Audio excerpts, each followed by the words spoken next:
अस्सलाम वालेकुम। तो आज हम डिस्कस कर रहे हैं हार्टल हर्निया। हार्टल हर्निया में सबसे पहले ये देखना है कि हर्निया क्या होता है। हर्निया वो होता है जब किसी भी ओपनिंग में से किसी भी एबनॉर्मल चीज़ का प्रोट्रूड करना हर्निया कहलाता है। एबनॉर्मल, नॉर्मल तो जैसे ये ओपनिंग है एसोफेजियल ओपनिंग, इसमें से एसोफेगस थोरेसिक कैविटी से एब्डोमिनल कैविटी में आ रहा है, तो ये एक नॉर्मल फिजियोलॉजिकल फिनोमेना है, तो इसे हम हर्निया नहीं बोलेंगे। अगर स्टमक प्रोट्रूड करके थोरेसिक कैविटी में वापस उसी एसोफेजियल ओपनिंग के थ्रू चला जाता है तो उसे हम हर्निया बोलेंगे। अगर हियाटल हर्निया के थ्रू जाता है, हियाटस ओपनिंग से स्टमक प्रोट्रूड करके थोरेसिक कैविटी में जाएगा तो उसे हम हियाटल हर्निया बोलेंगे। और ये होता क्यों है? क्योंकि एक लिगामेंट होता है फ्रेंको एसोफेजियल लिगामेंट, ये इन्फीरियर डायफ्रैग्मेटिक फेशिया की कंटिन्यूएशन है। इसने डायफ्राम को एसोफेगस के साथ मिलाया होता है और इसने होल्ड किया होता है इस पूरे गैस्ट्रोएसोफेजियल जंक्शन को डायफ्राम के साथ। जो नॉर्मल इसका फिजियोलॉजिकल फंक्शन है, ये इंडिपेंडेंट मूवमेंट को अलाउ कर रहा होता है डायफ्राम की और एसोफेगस की ड्यूरिंग रिस्पायरेशन और जब हम कुछ खा रहे होते हैं स्वॉलिंग के दौरान। अगर ये लिगामेंट ख़राब हो जाए, मतलब इसमें कोई मसला है किसी की वजह से भी, कोई भी इसकी रीज़न हो इसको ख़राब होने की, या वीक हो जाए या डेफिशिएंट हो जाए, तो फिर हर्निएशन होती है। फिर कोई भी इधर से स्टमक का पार्ट हर्निएट होके प्रोट्रूड होके थोरेसिक कैविटी में चला जाएगा। अब इसके काफ़ी सारे रिस्क फैक्टर्स हैं। सबसे पहला जो इसका रिस्क फैक्टर है एज, इंक्रीजिंग एज के साथ भी हो सकता है। मोर देन 50 ईयर्स हो तो उन लोगों में अक्सर ये हो सकती है हार्टल हर्निया हो सकती है। ये इनके पॉसिबल रिस्क फैक्टर्स हैं। इंक्रीजिंग BMI, ओबेसिटी, अगर ओबेसिटी होगी तो उसका इंट्रा एब्डोमिनल प्रेशर इंक्रीज़ हो जाएगा, उसकी वजह से भी जो होता है हार्टल हर्निया हो सकता है। एलिवेटेड इंट्रा एब्डोमिनल प्रेशर, इसमें क्रोनिक स्ट्रेनिंग है जिसमें क्रोनिक कॉन्स्टिपेशन है। प्रेगनेंसी में इंट्रा एब्डोमिनल प्रेशर इंक्रीज़ हो जाता है due to increase level of progesterone and oestrogen जो है। COPD में हो सकता है जिसमें क्रोनिक कफ की वजह से भी हार्टल हर्निया हो सकता है। स्मोकिंग भी इसकी काज है। Lifting heavy objects, congenital large हियाटस, by birth भी हो सकता है। कोई बच्चा पैदा हुआ है और उसका बाय बर्थ ही जो हार्टल ओपनिंग है वो ज़्यादा है, नॉर्मल से ज़्यादा है, बड़ा है, तो उसमें भी प्रोट्रूड होने के ज़्यादा चांसेस होते हैं स्टमक के। इंजरी या डैमेज या सर्जरी किसी भी वजह से हो सकता है इनमें से। अब इसकी कुछ टाइप्स हैं।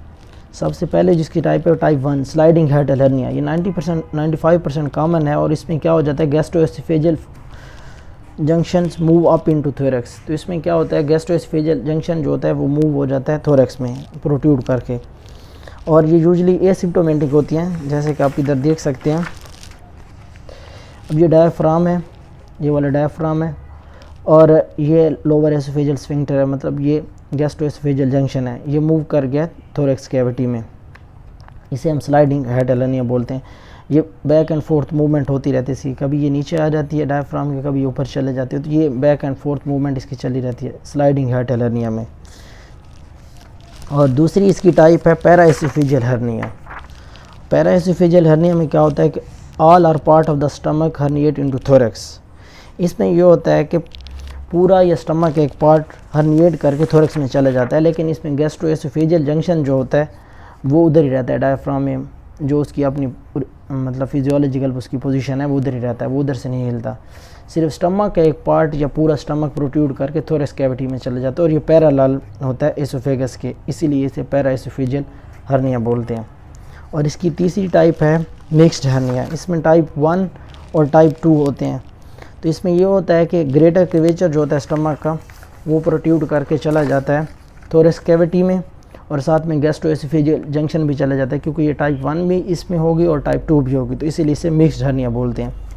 उसके बाद हमारे पास है टाइप 4। टाइप 4 में क्या होता है कि एब्डोमिनल कंटेंट हर्निएट थ्रू हियाटस। इसमें एब्डोमिनल कंटेंट्स मतलब स्टमक के अलावा भी कोलन हो गया, स्प्लीन हो गया, वो भी प्रोट्रूड करके थोरैक्स कैविटी में जा सकते हैं। अब हैं इसके क्लिनिकल फीचर। वास्ट मेजॉरिटी और एब्सेटो ज़्यादातर जो होती हैं वो एसिम्प्टोमेटिक होती हैं। Less than 10% have symptoms. तो अब सिम्टम्स किन में होती हैं? जो टाइप 1 हर्निया होती है, जो स्लाइडिंग हार्टल हर्निया, उसमें हार्ट बर्न होता है, रिगर्जिटेशन होता है, क्योंकि ये गर्ड की एक काज भी है हार्टल हर्निया। अगर स्लाइडिंग हार्टल हर्निया होगा तो उसके साथ गर्ड हो तो तब हम उसको PPI से ट्रीट करते हैं। और ये डिस्फेजिया या पोस्ट प्रेंडर फुलनेस या डिस्निया एनीमिया, ये जितनी भी काजेज़ इसके क्लिनिकल फीचर्स हैं ये आते हैं टाइप 2, 3 एंड 4 में। टाइप 2, 3, 4 में क्या होता है, इसमें स्लाइडिंग हाइटल हर्निया में तो हर्निया ऊपर जा रहा होता है, नीचे आ रहा होता है, स्लाइड हो रहा है, बैक एंड फोर्थ मूवमेंट होती है। लेकिन जब टाइप 2 होगा या 3 या 4, उसमें अगर गैस्ट्रोएसोफेजियल जंक्शन ऊपर चला जाता है या स्टमक का एक पार्ट चला जाता है, तो वो इस तरह नहीं होगा कि रिवर्सिबल नहीं होगा, वो अगर जाएगा तो वापस नहीं आएगा, वो उसी जगह थोरेसिक कैविटी में ज़्यादा देर तक स्टे करेगा। तो उस वजह से क्या होगा कि डिस्फेजिया होगा, कंप्रेस कर देगा जाके। जब पूरा स्टमक ही अगर थोरेसिक कैविटी में चला जाए, जो स्टमक ऊपर वाला पार्ट है कार्डिया, वो क्या करता है, जो एसोफेगस होता है उसको कंप्रेस कर देता है। उससे क्या हो जाता है, डिस्फेजिया होती है, उससे खाने में दुश्वारी होगी। और उसके बाद है पोस्ट प्रेंडर फुलनेस। जब ये उसको स्टमक को एसोफेगस को कंप्रेस किया खड़ा होगा स्टमक या दूसरे आर्गन्स, अगर स्प्लीन या कोलन कोई भी इस तरह आर्गन चला जाता प्रोट्रूड करके थोरेक्स कैविटी में, तो उस वजह से उसे फुलनेस फील होगी, मतलब खाएगा तो उसे बहुत जल्दी वो अपने आप को फुल फील करेगा। डिस्निया क्यों होगा, क्योंकि जब ये आर्गन्स थोरेसिक कैविटी में चले जाएंगे तो ये जाके कंप्रेस कर देंगे लंग्स को, उस वजह से डिफ़िकल्टी इन ब्रीथिंग होगी।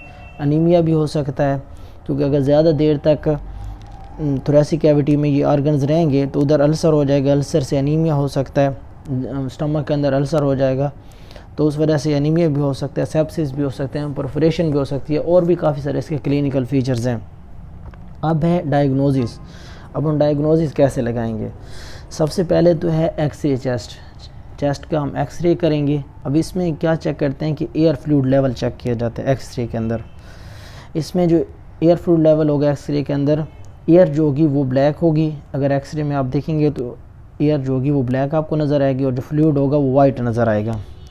तो ये तो हो गया एक्सरे चेस्ट। उसके बाद है बेरियम स्वालो, ये इसका डायग्नोस्टिक टेस्ट है, और इसमें हम क्या पता चलाते हैं, size of stomach and position of gastro-oesophageal junction. इसमें एक तो आपको साइज़ पता चल जाएगा स्टमक का, और दूसरे number position of gastro-oesophageal junction के वो कहाँ पर है। तो ये इसका डायग्नोस्टिक टेस्ट है, इससे आप अंदाज़ा लगा लेंगे कि ये ऐसी हाइटल हर्निया है या नहीं है। और जो एंडोस्कोपी है ये help to rule out some pathologies. उसके बाद मोनोमेट्री है, ये रूल आउट अक्लेजिया। अक्लेजिया क्या होता है कि ये एक रेयर डिसऑर्डर है एसोफेगस का। इसमें क्या होता है कि लोअर एसोफेजियल स्फिंक्टर जो होता है वो रिलैक्स नहीं होता, वो कंट्रैक्टेड रहता है, तो उसकी वजह से ऊपर से खुराक स्टमक में नहीं आ सकेगी। तो ये हेल्प टू रूल आउट अक्लेजिया किया जाता है, लेकिन ये रेयर टेस्ट किया जाता है ये वाला। अब है इसकी मैनेजमेंट में क्या होगा, अगर टाइप 1 है, स्लाइडिंग हर्निया है, तो उसे किसी ट्रीटमेंट की ज़रूरत नहीं है, वो आप बैक एंड फोर्थ मूवमेंट होती रहेगी, तो वो इतना मसला नहीं है, उससे स्पेसिफिक ट्रीटमेंट की ज़रूरत नहीं है। हाँ, अगर टाइप 1 है उसमें और साथ में उसे गर्ड है, तो फिर हम उसे देंगे, मतलब गर्ड जो गाइडलाइंस हैं उससे हम PPIs देंगे, जो गर्ड गाइडलाइंस के मुताबिक हम ट्रीट करेंगे। H2 रिसेप्टर बुलाकर भी दे सकते हैं, PPIs भी दे सकते हैं, एंटीएसिड भी समटाइम यूज़ करते हैं। और फिर है लाइफस्टाइल मॉडिफिकेशन। अब लाइफस्टाइल मॉडिफिकेशन में हम उसे क्या कहेंगे, खाना कम खाए एक तो, और ज़्यादा फूड भी, मतलब बेवरेजेस वगैरह जो कि हार्ट बर्न अगर जो ट्रिगर करते हैं वो ना खाए, स्पाइसी फूड वगैरह ना खाए, और खाने के बाद लेटे भी ना, और सर को ऊंचा रखे। तो इस तरह की कुछ लाइफस्टाइल मॉडिफिकेशन में हम उसे कहेंगे कि ये करना चाहिए उसे। और सर्जरी हम कब करेंगे, ये सीवियर केसेस में या कुछ कॉम्प्लिकेशंस हों, और ये टाइप 2, 3 एंड 4 में किया जाता है जी, क्योंकि टाइप 1 में तो स्लाइडिंग हाइट हलर नहीं आता, वो ऊपर जा रहा था नीचे आ रहा था, उसका तो इतना मसला नहीं था। अब 2, 3, 4 में क्या होगा कि अगर एक गैस्ट्रिक कंटेंट ऊपर चले जाते हैं थोरेसिक कैविटी में, तो वो वापस नहीं आएंगे। अगर वो वापस नहीं आएंगे तो फिर हमें उन्हें सर्जरी के थ्रू रिपेयर करना पड़ेगा, और एसोफेजियल जो हाइटस है उसकी जो ओपनिंग है उसको थोड़ा कम करना पड़ेगा, ताकि ये ऑर्गन्स प्रोट्रूड होकर दोबारा थोरेसिक कैविटी में ना जा सके। तो इधर हम पिक्चर में देख भी सकते हैं, तो जैसे कि स्लाइडिंग हाइटल हर्निया में तो ये आ जाएगा दोबारा, बैक एंड फोर्थ मूवमेंट इसकी होती रहेगी। अब पैराएसोफेजियल में क्या है कि अगर ये इधर खड़ा है तो ये वापस नहीं आएगा, तो इससे हमें रिपेयर करना पड़ेगा। और अगर मिक्स्ड हर्निया है, इसमें पूरा मतलब स्टमक चला गया है, तो ये भी वापस हम इसे नहीं ला सकेंगे। ये कुछ पिक्चर्स हैं हर्निया की, तो पहले में आप देख सकते हैं कि नॉर्मल एसोफेगस स्टमक है, गैस्ट्रोएसोफेजियल जंक्शन अपनी जगह पे खड़ा है, और जब ये गैस्ट्रोएसोफेजियल मूव कर जाएगा थोरेक्स कैविटी में तो उसे हम स्लाइडिंग हर्निया बोलते हैं। तो ये आप जैसे कि देख सकते हैं, गैस्ट्रोएसोफेजियल जंक्शन पहले इधर है, फिर ये ऊपर चला गया प्रोट्रूड करके थोरेसिक कैविटी में, तो इसे स्लाइडिंग हाइटल हर्निया बोलते हैं। अगर गैस्ट्रो एसोफेजियल जंक्शन अपनी जगह पे रहे और स्टमक का कुछ पार्ट प्रोट्रूड करके थोरेसिक कैविटी में चला जाए तो उसे हम पैरा एसोफेजियल या रोलिंग हाइटल हर्निया भी बोलते हैं। अब तीसरी है हमारे पास टाइप 3 मिक्स्ड हर्निया। इसमें गैस्ट्रोएसोफेजियल जंक्शन जो था वो भी मूव करके थोरेसिक कैविटी में चला गया और साथ में स्टमक का कुछ पार्ट भी प्रोट्रूड करके थोरेसिक कैविटी में चला गया, तो उसे हम मिक्स्ड हर्निया बोलते हैं।